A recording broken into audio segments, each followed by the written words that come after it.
만약 아주 어린아이가 정말 끔찍한 범죄를 저질렀다면 우리는 이 아이를 어떻게 해야 할까요? 처벌해야 할까요? 아니면 그래도 아이니까 보호해야 할까요? 이게 바로 지금 한국 사회에서 가장 뜨거운 논쟁 중 하나인 촉법소년 문제의 핵심입니다.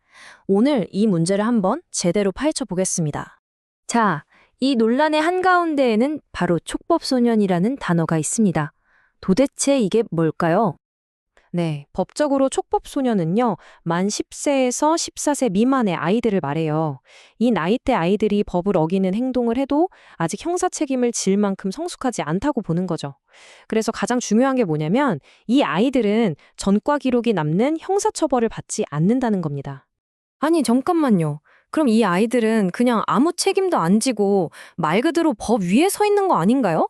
아마 많은 분들이 지금 딱 이 생각을 하실 거예요. 꼭 그렇지만은 않아요. 아무 일도 없는 건 아니고요. 형사처벌, 그러니까 전과가 남는 처벌 대신에 보호처분이라는 걸 받게 됩니다. 이건 뭐 처벌보다는 아이의 미래나 교화를 위해서 만들어진 조치들인데요. 예를 들면 보호자에게 맡겨지거나 사회봉사를 하거나 심각한 경우에는 소년원에 가기도 합니다. 자, 그런데 바로 이 지점에서 아니, 이 정도로는 너무 약하다. 법을 바꿔야 한다. 이런 목소리가 엄청나게 커지고 있어요. 도대체 왜 이 나이 기준을 낮춰야 한다고 주장하는 걸까요? 가장 핵심적인 주장은 이거예요.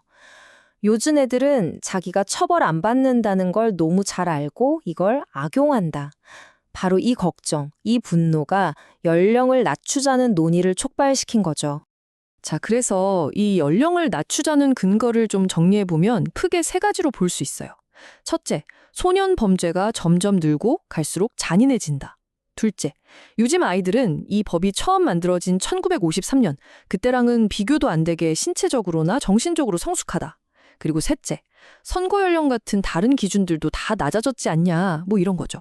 한마디로 말해서 이 법이 너무 옛날 법이라 현실과 안 맞는다는 주장입니다. 그리고 사실 이런 주장이 엄청난 힘을 얻는 이유가 있습니다. 바로 여론이에요.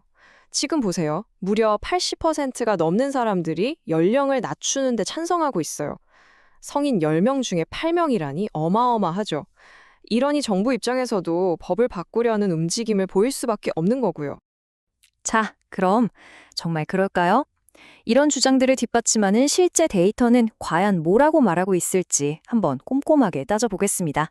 그런데 말이죠, 이 뜨거운 여론과는 달리 막상 공식 데이터를 들여다보면 이야기가 살짝 달라집니다. 청소년 범죄가 폭발적으로 늘고 있다. 이게 과연 팩트일까요?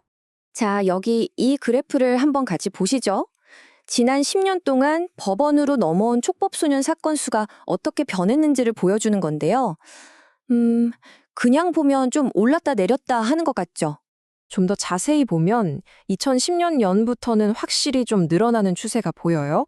근데 이게 중요합니다. 우리가 흔히 생각하는 것처럼 역대 최고치를 막 경신하면서 폭발적으로 늘고 있느냐? 그건 아니라는 거죠. 오히려 10년 전 가장 많았을 때보다는 아직 낮은 수준이에요.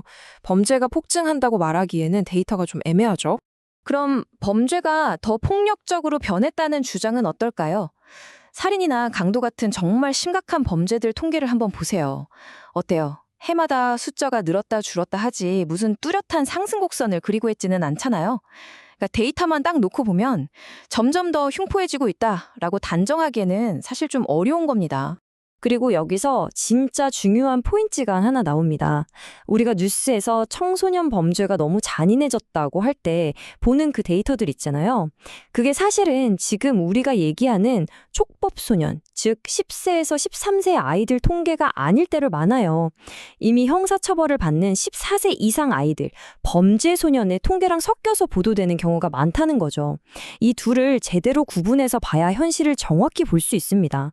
자, 그럼 시야를 좀 넓혀서 다른 나라들은 어떤지 한번 볼까요? 전 세계적으로 봤을 때 한국의 소년법은 어느 정도 수준일까요? 일단 유엔에서는요, 형사처벌이 가능한 나이를 만 14세로 보는 게 가장 보편적인 국제 기준이라고 해요. 그럼 우리나라도 만 14세니까 딱 글로벌 스탠다드네? 라고 생각할 수 있겠죠. 하지만 그게 다가 아닙니다. 진짜 중요한 차이는 그 14세 미만의 아이들을 어떻게 대하느냐에 있어요. 여기 일본이나 독일이랑 비교한 걸 보면 한국이 좀 다르다는 게 보이실 겁니다. 이게 뭘 의미하냐면요. 우리 법이 너무 물러터졌다고 하지만 사실은 정반대일 수도 있다는 거예요. 독일 같은 경우는 14세 미만은 아예 사법조치 대상이 아니고 우리나라는 만 10세부터 소년원에 보낼 수 있거든요. 이건 다른 나라들과 비교했을 때 오히려 더 엄격한 편에 속한다는 뜻입니다. 좀 의외죠? 자, 이 모든 걸 종합해보면 결국 우리는 하나의 아주 근본적인 질문 앞에 서게 됩니다. 한쪽에서는 시대가 변했으니 아이들에게도 책임을 물어야 한다고 주장하고 다른 한쪽에서는 그래도 아이는 아이다. 처벌보다는 교화가 먼저다. 그게 소년법의 기본 정신이다라고 맞서는 거죠. 심지어 요즘 애들이 정말 더 성숙한가?에 대한 제대로 된 연구조차 부족한 상황이고요. 결국 이 촉법 소년 논쟁은 우리 사회 전체에 이런 질문을 던지고 있는 것 같습니다. 우리에게 소년법이란 과연 무엇인가? 그 아이가 저지른 범죄를 벌하는 게 우선일까요? 아니면 그럼에도 불구하고 그 아이의 남은 인생, 그 미래를 지켜주는 게 우선일까요? 정답이 없는 이 문제, 여러분의 생각은 어떠신가요?